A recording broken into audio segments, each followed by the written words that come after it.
How I accidentally won the jackpot in a Mobster Casino. The jackpot.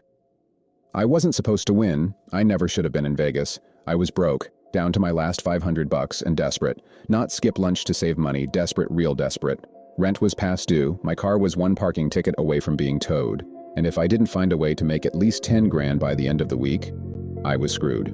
So of course, like an idiot, I took my last 500 and sat down at a high-limit slot machine at the Venetian. Not blackjack, not poker, no skill involved, just pure dumb luck. And somehow, luck found me. On the third spin, the machine lit up like Times Square. Jackpot, $9,280,000. People turned. A cocktail waitress gasped. Someone behind me said, "No F *****ing way." My stomach dropped. My brain couldn't process what just happened.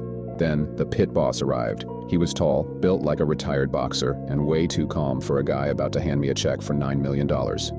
"Congratulations, sir," he said smoothly. "Follow me. We'll take care of everything." That's when I knew something was off. Casinos love winners, small winners. They celebrate you when you hit 5 grand, buy you drinks for 10 grand. But 9 million? That's a problem.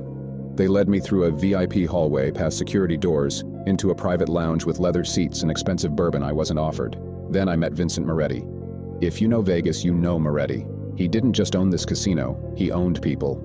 He sat behind a massive oak desk, flipping a poker chip between his fingers. "You've had quite a night," he said, smiling. I forced a nod. "Yeah, I guess so." He slid a piece of paper across the desk. It wasn't a check, it was a contract. "Here's how this works," Moretti said. "The machine wasn't supposed to hit tonight. A mistake was made. So, you have 2 choices. You sign that, take a payout of $250,000, and we all walk away happy." My stomach clenched. "And if I say no?" Moretti sighed like I was wasting his time. "Then we have a problem." The 2 guys behind me shifted. I hadn't even noticed them before, both built like linebackers, standing too close. I glanced at the paper again. $250,000 wasn't life-changing, but it was something. I reached for the pen, then stopped. Something in my gut told me not to do it. "Let's say I don't sign," I said carefully. Moretti leaned back. "Then we investigate, and we will find something." I hesitated. That's when the FBI kicked down the door. Everything happened at once. Men in suits swarming in, Moretti's guys going for their guns, someone shouting, "Federal agents! Hands up!" I barely had time to react before I was yanked out of my chair and slammed onto the ground. My ears were ringing. The last thing I saw before they dragged me out of there was Moretti, still sitting behind his desk, smiling like he knew this was coming. It turns out the jackpot wasn't a mistake. It was a setup, a test.